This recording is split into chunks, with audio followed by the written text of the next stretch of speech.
the canvas is 5 by 6 feet. And to paint, to get the creative energy focused and onto a canvas that large requires a whole different level, or how do I want to say this?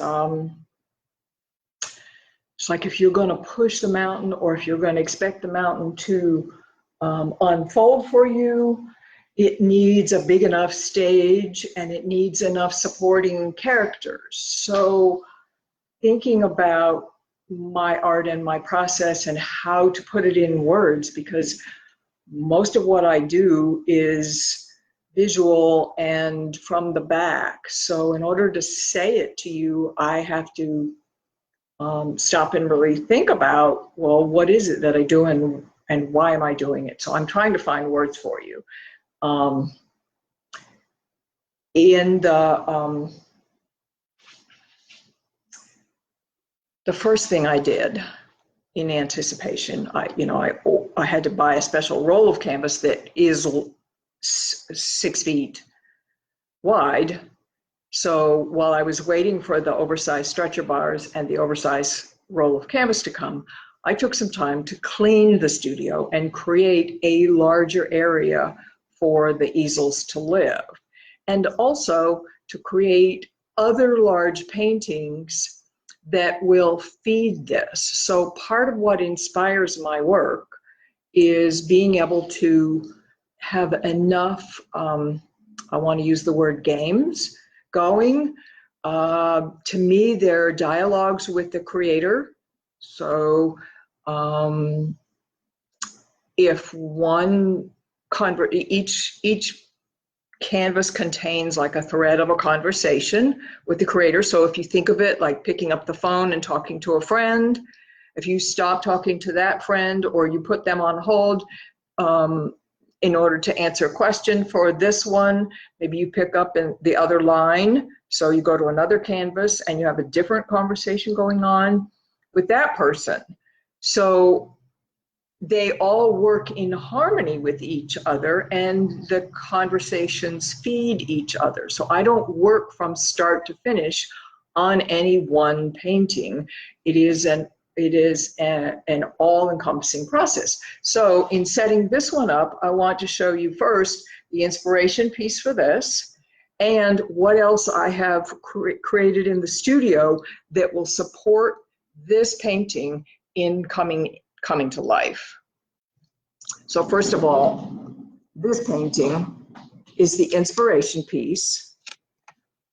The commission piece is going to a private residence in California. It will hang on a marble fireplace.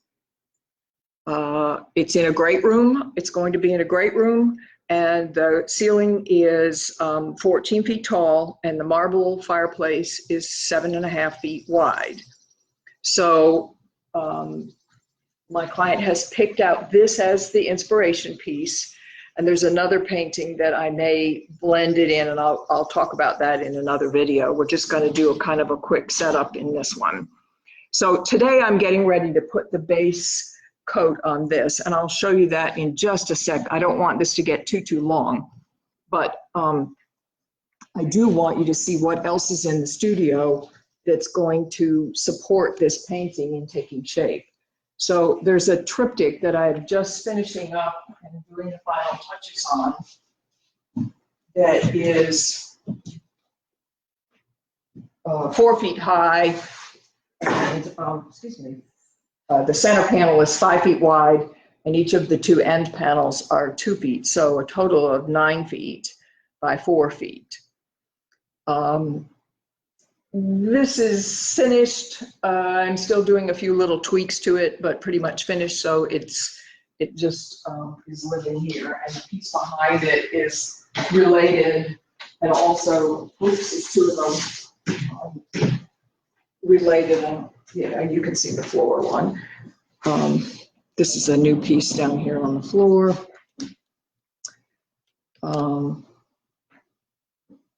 And and also the other one more related to the first piece. On the other side of that, there are two floral abstracts on the easel. One which is finished. This one is called, let me get around here. This one is called, that's better, Blooming Heart. This is painted with palette knife, and as is the inspiration piece. And then the piece that's wet right now on the easel that I just finished this morning,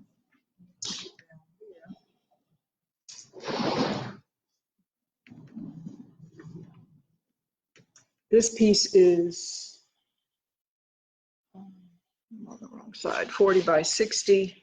So it's not as big as the, get up closer so it makes a better shot for you. It's 40 by 60, so it's got the same width.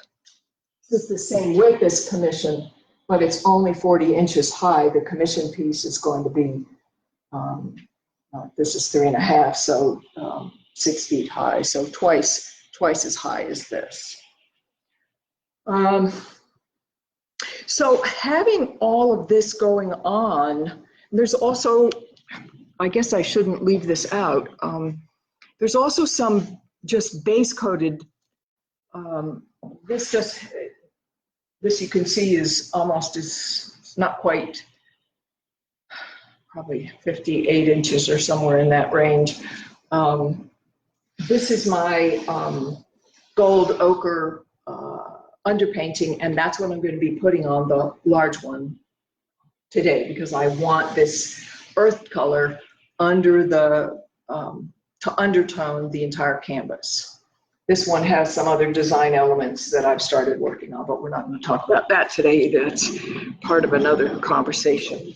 And then there's one other thing that's been going on in here, and I would be remiss if I didn't show you, because I stretched this other large canvas. Let's see if I can back it up a little bit here.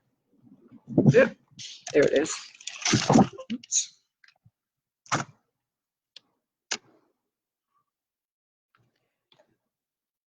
This canvas is 4 by 6, and this is one of my scarves. So the scarf is designed from a pastel that I did. Now the pastel painting is maybe 1824 or somewhere in that. So I had it enlarged and printed on this silk, and I really love the colors, and I stretched it out here yesterday, and I am just oozing this is like I can taste these. These are going on this canvas with a big gold brush. So that's what's feeding me here right now, and it's a major component in what's going to happen on that other canvas. So I just want you to, I guess I'm kind of out of breath from all the cleaning the studio. If you've been in my studio before, you know that I never would have been able to roll this laptop around. There was so much stuff in here. I cleared out so much equipment, and now I have room. I'm going to buy another easel. I have room to put multiple easels side by side, and I've stretched a couple of other pieces.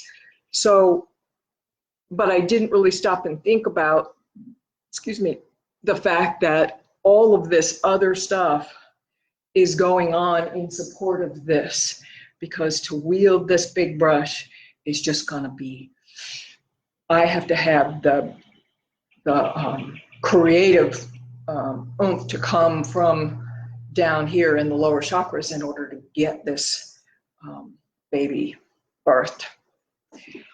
I'm going to leave the video on for a short while I put the underpainting on. It may get a little boring. You can pop questions in. I can't really see them while it's going, so I've got some, I guess I could show you the palette. This is really just probably going to get too long, so I'm just mixing up some earth colors, and this is going to ground the painting and provide some brilliance and glow when I start putting the other colors on top of it.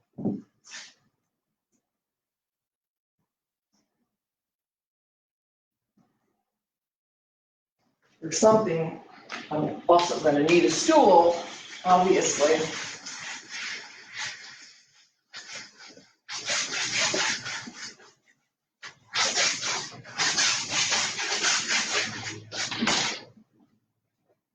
It's almost like, you know, breaking the ice at a party where you go in and you want to